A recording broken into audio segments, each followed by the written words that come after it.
नमस्कार, UP live देख रहे हैं आप और मैं हूं आपके साथ शिवम चतुर्वेदी। बुलेटिन की शुरुआत करते हैं। देश भर में धूमधाम से मनाया गया दशहरे का त्योहार। देश के कई हिस्सों में जलाया गया रावण का पुतला। मेले में उमड़ी लोगों की भारी भीड़। रावण दहन के दौरान लगाए गए जय श्री राम के नारे। तो विजयदशमी के अवसर पर देश भर में धूमधाम से मनाया गया दशहरे का त्योहार और देश के कई हिस्सों में जलाया गया रावण का पुतला। मेले में उमड़ी लोगों की भीड़ और अलीगढ़, अजमेर, भोपाल, दिल्ली, गांधीनगर समेत इंदौर, कोलकाता और कोटा राजस्थान, ये तमाम तस्वीरें आप टीवी स्क्रीन पर देख रहे होंगे और किस तरीके से रावण दहन किया गया और इस दौरान आतिशबाजी भी देखने को मिल रही है। तो रावण दहन के दौरान जय श्री राम के नारे भी लगाए गए। आपको बता दें कि विजयदशमी के अवसर पर देश भर के कोने कोने में धूमधाम से मनाया गया दशहरे का त्योहार और देश के कई हिस्सों में जलाया गया रावण का पुतला। इस दौरान भारी संख्या में लोग वहां पर मौजूद रहे और बुराई पर अच्छाई की जीत का जश्न मनाते हुए नजर आए।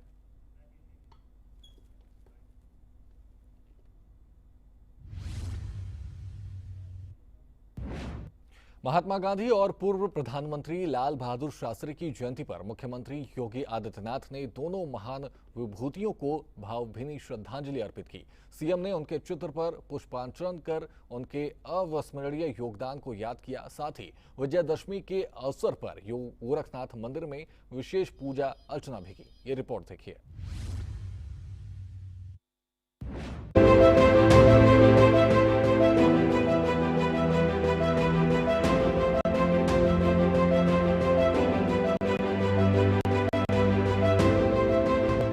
देश भर में महात्मा गांधी और पूर्व पीएम लाल बहादुर शास्त्री की जयंती मनाई गई। इसी कड़ी गोरखपुर में महात्मा गांधी और लाल बहादुर शास्त्री की जयंती पर मुख्यमंत्री योगी आदित्यनाथ ने दोनों विभूतियों को श्रद्धांजलि दी। सीएम ने उनके चित्र पर पुष्पार्चन कर उनके व्यक्तित्व और राष्ट्रहित में योगदान को याद किया। आज 2 अक्टूबर भी राष्ट्रपिता महात्मा गांधी की पावन जयंती। सत्य अहिंसा की क्या ताकत होती है। देश की आजादी के आंदोलन के दौरान महात्मा गांधी जी के नेतृत्व में चला भारत का स्वाधीनता आंदोलन इस बात की गवाही देता है।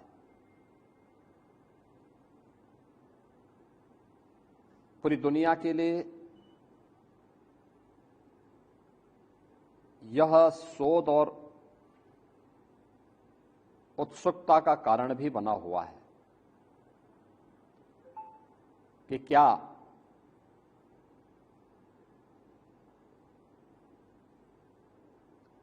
केवल सत्य और अहिंसा के मार्ग का अनुसरण करके ही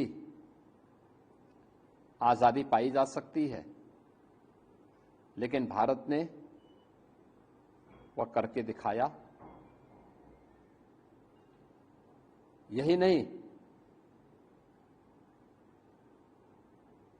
भारत की स्वाधीनता आंदोलन में राष्ट्रपिता महात्मा गांधी का पदार्पण जिन मूल्यों और मुद्दों के आधार पर हुआ था, उसमें स्वदेशी का एक महत्वपूर्ण भूमिका है। इस दौरान सीएम योगी ने कहा कि सत्य और अहिंसा की ताकत को महात्मा गांधी ने स्वाधीनता आंदोलन के जरिए दुनिया को दिखाया। उनकी प्रेरणा से भारत ने न केवल आजादी हासिल की बल्कि वैश्विक मंच पर नैतिक नेतृत्व भी स्थापित किया। इसके साथ ही राष्ट्रपिता महात्मा गांधी स्वच्छता के भी पक्षधर थे। उन्होंने स्वच्छता के प्रति समाज का आह्वान किया था। अनेक बड़े ऐसे जन आंदोलन को उन्होंने नेतृत्व दिया था जिसने विदेशी हुकूमत की जड़ों को हिलाने में बड़ी भूमिका का निर्वहन किया। आज मुझे बताते हुए प्रसन्नता है कि बापू के इस सपने को साकार करने के लिए स्वदेशी प्रधानमंत्री मोदी जी के नेतृत्व में देश और दुनिया के लिए एक मॉडल बन रहा है और भारत की ताकत का एहसास कर रहा है। उत्तर प्रदेश में वन डिस्ट्रिक्ट वन प्रोडक्ट का जो हमारा अभियान है वो सफलता की एक नई ऊंचाई को प्राप्त कर रहा है। इसके साथ ही स्वदेशी अब केवल खादी तक नहीं है, बल्कि स्वदेशी भारत के अंदर भारत की दिनचर्या का पार्ट बन गया है। लाल बहादुर शास्त्री के योगदान को याद करते हुए सीएम ने कहा कि उनकी सादगी, ईमानदारी और जय जवान जय किसान का नारा आज भी प्रासंगिक है। डबल इंजन सरकार उनके सपनों को साकार करने के लिए कटिबद्ध है। स्वर्गीय लाल बहादुर शास्त्री जी की भी पावन जयंती है। वे देश के स्वाधीनता संग्राम सेनानी में अग्रिम पंक्ति के सेनानी थे। बापू के प्रखर अनुयायी थे। स्वदेशी और स्वावलंबन के पक्षधर थे। भारत की कृषि आत्मनिर्भर हो, ये मॉडल सरदार लाल बहादुर शास्त्री जी के द्वारा ही देशवासियों को दिया गया। जय जवान जय किसान भारत के नागरिकों के मन में और खाद्यान्न आत्मनिर्भरता के लक्ष्य को प्राप्त करने की दिशा में भारत आगे बढ़ सके। भारत शांति का पक्षधर है, लेकिन कोई भारत पे युद्ध थोपेगा तो भारत मुंहतोड़ जवाब देगा। 1965 के भारत पाकिस्तान युद्ध के दौरान भारत की विजय इस बात का प्रदर्शन करती है और वह लाल बहादुर शास्त्री जी के नेतृत्व में भारत ने उस शक्ति का एहसास न केवल पाकिस्तान को बल्कि दुनिया को कराया था। इससे पहले विजयादशमी के पावन अवसर पर सीएम योगी ने गोरखनाथ मंदिर में विशेष पूजा अर्चना की। उन्होंने मां दुर्गा और भगवान रघुनाथ की आराधना कर प्रदेश की सुख समृद्धि की कामना की। शास्त्री जी की स्मृतियों को भी नमन करते हुए प्रदेशवासियों की ओर से उन्हें विनम्र श्रद्धांजलि अर्पित करता हूं। मैं एक बार फिर से पूरे प्रदेशवासियों को विजयादशमी की हृदय से बधाई और मंगलमय शुभकामनाएं देता हूं और सबसे अपील करता हूं कि पर्व और त्योहार एकता, शांति और सौहार्द के प्रतीक होते हैं। हम सब इन पर्व और त्योहारों के महत्व के पीछे जो सात्विक भाव है, एकता का दर्शन है, इसके पीछे शांति और सौहार्द की जो भावना है उसको अपने जीवन में अंगीकार करें। मर्यादा पुरुषोत्तम प्रभु श्री राम का उच्चादर्श हम सबको आगे बढ़ने के लिए एक नई प्रेरणा प्रदान कर रहा है। गांधी और शास्त्री के आदर्शों को आत्मसात कर उत्तर प्रदेश सरकार उनके दिखाए मार्ग पर चल रही है। विजयादशमी के साथ ये जयंती समारोह सत्य, अहिंसा और राष्ट्र सेवा का संदेश देता है। ब्यूरो रिपोर्ट, सूर्या समाचार।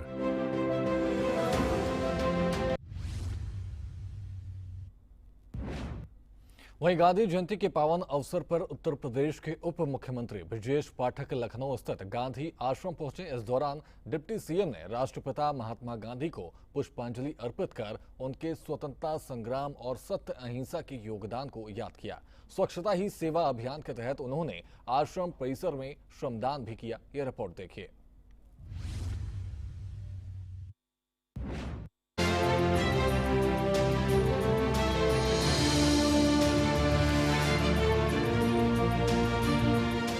लखनऊ के जानकीपुरम स्थित गांधी आश्रम में उप मुख्यमंत्री ब्रजेश पाठक ने महात्मा गांधी और पूर्व पीएम लाल बहादुर शास्त्री की प्रतिमा पर पुष्प अर्पित कर श्रद्धांजलि दी।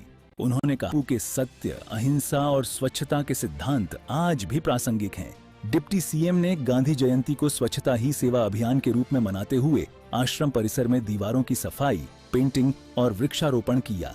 भारत के पूर्व प्रधानमंत्री लाल बहादुर शास्त्री जी ने आज़ादी के बाद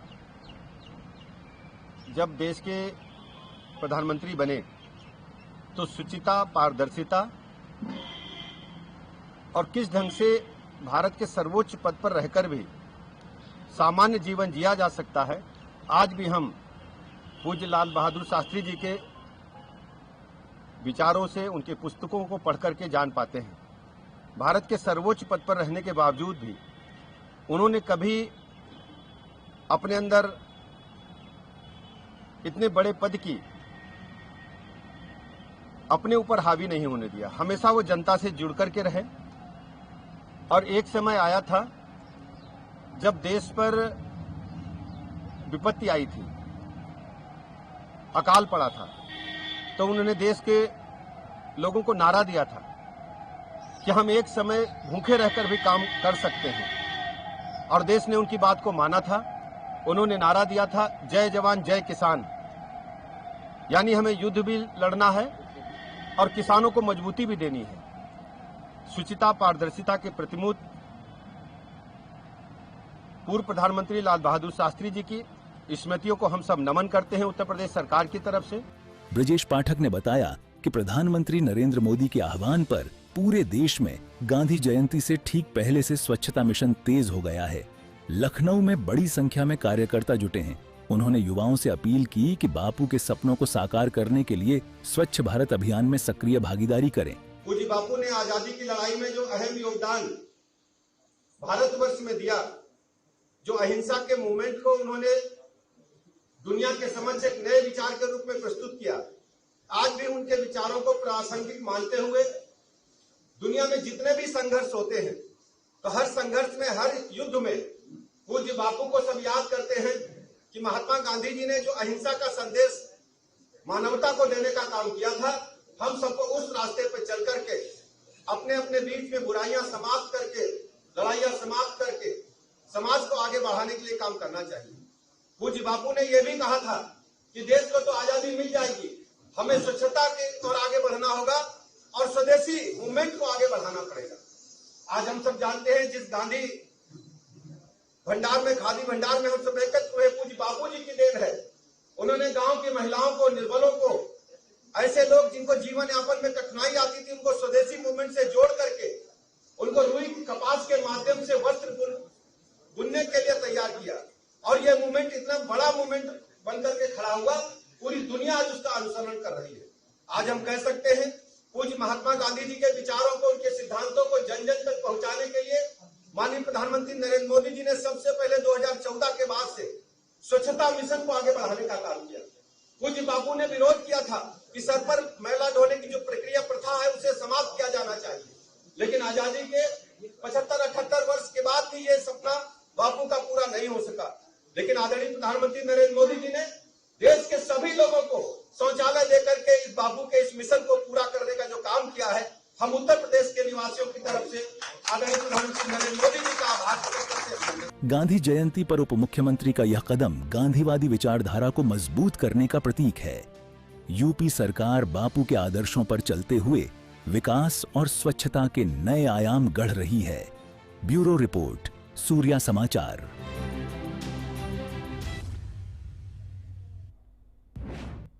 वहीं भारतीय शास्त्रीय संगीत जगत में शोक की लहर दौड़ गई है। पद्म विभूषण से सम्मानित सुप्रसिद्ध शास्त्रीय गायक पंडित छन्नू लाल मिश्र का मिर्जापुर में निधन हो गया। 91 वर्षीय पंडित जी की मृत्यु उम्र संबंधित बीमारियों के कारण हुई। उनका अंतिम संस्कार वाराणसी के मणिकर्णिका घाट पर किया गया। पीएम मोदी और सीएम योगी ने श्रद्धांजलि दी। ये रिपोर्ट देखिए।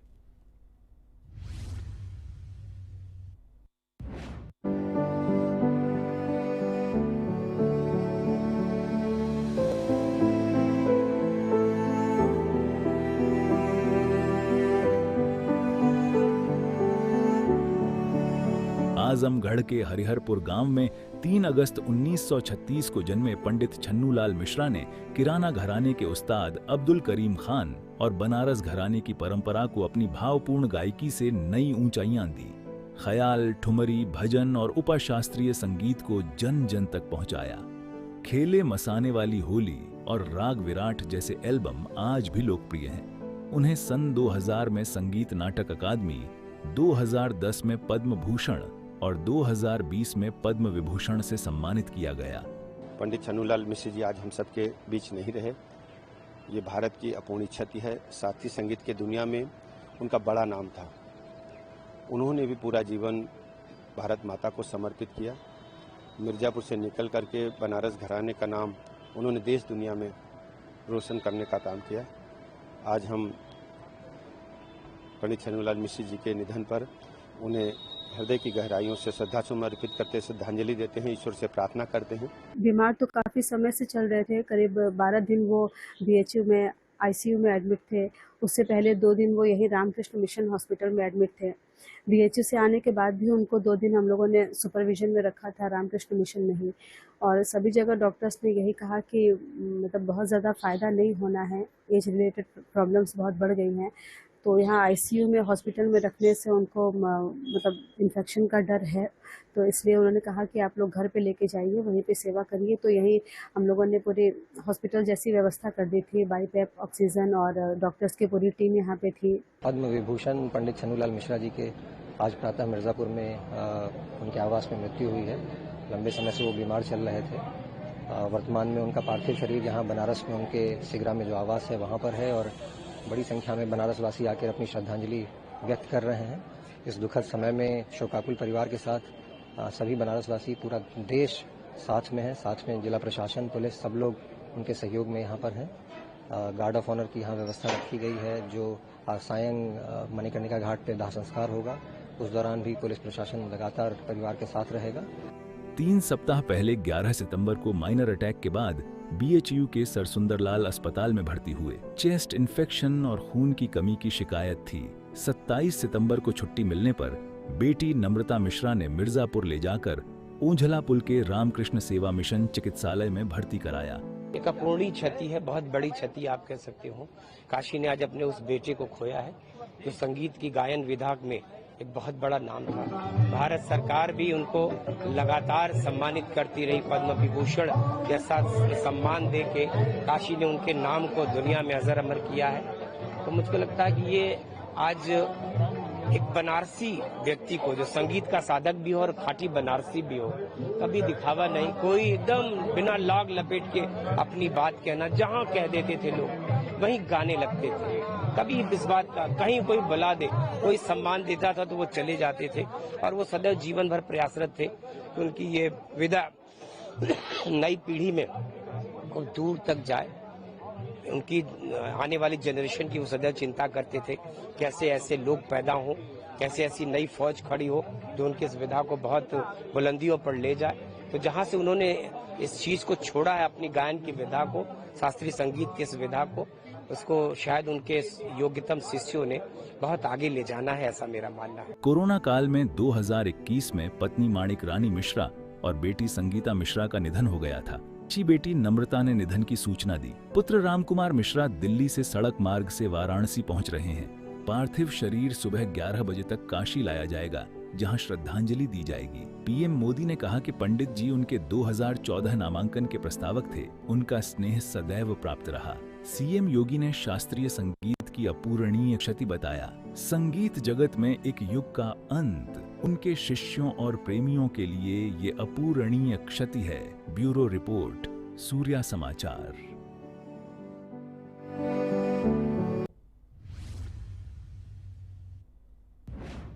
वहीं उत्तर प्रदेश के संभल जिले में अवैध निर्माण के खिलाफ प्रशासन की सख्ती जारी है। असमोली थाना क्षेत्र के राय बुजुर्ग गांव में सरकारी तालाब की जमीन पर बनी अवैध मस्जिद और मैरिज हॉल पर बुलडोजर एक्शन शुरू हो गया।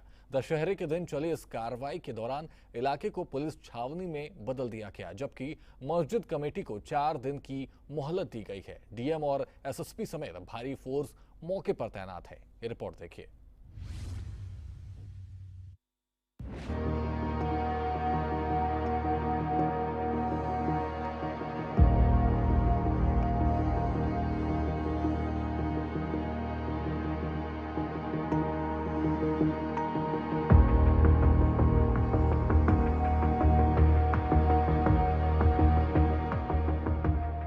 संभल जिले में अवैध निर्माण के खिलाफ प्रशासन की सख्ती जारी है।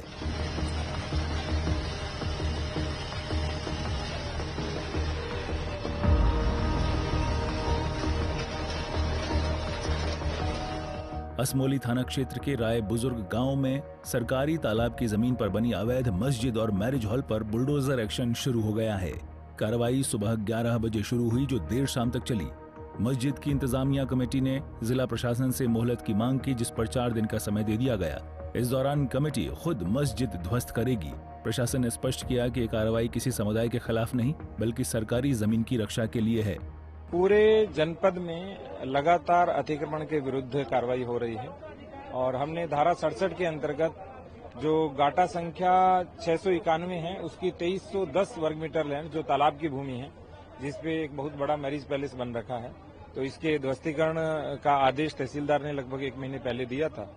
इसके बाद कहीं किसी प्रकार की कोई अपील नहीं की गई, तो 30 दिन के बाद जो ध्वस्तीकरण की कार्रवाई है आज के दिन की जा रही है। हमारे यहाँ निरंतर सारे मामले चल रहे हैं और इसको भी लगभग 4-5 महीने हो गए और इसकी पूरी सुनवाई की गई, सभी पक्ष आए कोर्ट के अंदर और उसके बाद जो तहसीलदार न्यायालय है उन्होंने जो आदेश दिया उसी के क्रम में ये कार्रवाई हो रही है। क्या पूरा यहाँ पर बना हुआ है? क्या तो पूरा मैरिज पैलेस बना हुआ है 2310 वर्ग मीटर लैंड पर और इसके कारण पूरे गांव में जल भराव की स्थिति भी रहती है। ग्रामीण निरंतर शिकायत भी करते हैं क्योंकि अब तालाब पे ही कब्जा हो जाएगा तो फिर उसके बाद जल जाएगा कहाँ गाँव का। हाँ बिल्कुल, जो ध्वस्तीकरण की कार्रवाई होती है उसी के अनुसार इसका भी ध्वस्तीकरण किया जाएगा। देखिए, ग्राम रवा बुजुर्ग में हम इस समय मौजूद हैं और 2 घाटें हैं। उन दोनों घाटों में एक तालाब के नाम से दर्ज है और एक खाद के गड्ढे के नाम से दर्ज है। एक में बारात घर बना हुआ है, दूसरे में एक मस्जिद बनी हुई है। तो तहसीलदार न्यायालय द्वारा 6ठे महीने में इनको नोटिस जारी की गई थी और 2/9/25 को इसमें पक्षों को सुनने के बाद ऑर्डर किया गया था। उसी के कंप्लायंस में आज यहाँ पे बेदखली की कार्रवाई की जा रही है। पूरी राजस्व की टीम है, पीएससी मौजूद है यहाँ पे, पुलिस बल, नगर पालिका की टीम और ब्लॉक की टीम यहाँ पे मौजूद है। कार्रवाई से पहले गांव में ऐलान कर ग्रामीणों को घरों में रहने और बाहर न निकलने की हिदायत दी गई। एक दिन पूर्व प्रशासन ने ग्रामीणों के साथ बैठक की और फ्लैग मार्च किया। जनपद संभल के थाना असमोली के राय बुजुर्ग गांव में यहाँ पे एक तालाब की और खाद के गड्ढों की जमीन है, उसमें 30 दिन का समय इनको दिया गया था। 30 दिन का समय गुजर जाने के बावजूद भी इनके द्वारा जब नहीं तोड़ा गया है तो प्रशासन के द्वारा निर्णय लिया गया है कि इसको स्वयं तोड़ा जाएगा। ये एक इलीगल कंस्ट्रक्शन था और पर्याप्त समय इनको दिया गया है। पुलिस व्यवस्था की यहाँ चाकचौबंद है, ड्रोन से निगरानी रखी जा रही है और आसपास के जितने भी गांव सब में पहले मुनादी भी करा दी गई थी। शांति व्यवस्था व्याप्त है, किसी प्रकार की समस्या नहीं है। ये काफी बड़ा एरिया आप देख सकते हैं। ये यहाँ पे मदरसे की तरह और बारात घर की तरह चला रहे थे, मस्जिद आगे की ओर है। कई बीघे जमीन के अंदर इसका निर्माण किया गया था। Thank you. इस दौरान भारी पुलिस बल, पीएसी जवान और पैरामिलिट्री फोर्स तैनात है। डीएम, एसएसपी, एसडीएम और सिटी मजिस्ट्रेट मौके पर निगरानी कर रहे हैं। राजस्व विभाग ने 30 दिन पहले नोटिस जारी कर निर्माण को अवैध घोषित किया था। ये तालाब की जमीन पर ये मैरिज हॉल बनाया गया था। इसके बारे में लेखपाल ने हमारे यहाँ अंतर्गत धारा 67 मुकदमा दायर किया था, जिसमें इनको नोटिस भी दी गई और ये अपीयर भी हुए, लेकिन ये लोगों ने कोई साक्ष्य अपना प्रस्तुत नहीं कर सका और न ही अपनी कोई लीगलिटी बता सका कि ये जमीन हमारी है।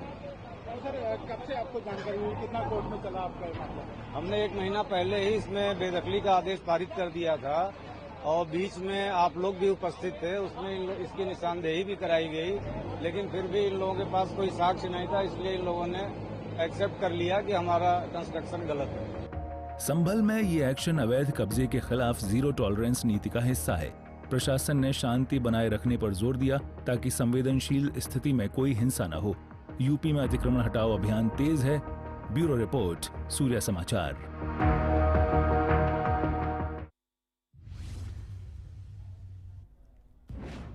फिलहाल यूपी लाइव में इतना ही। आप बने रहिए सूर्य समाचार के साथ। नमस्कार।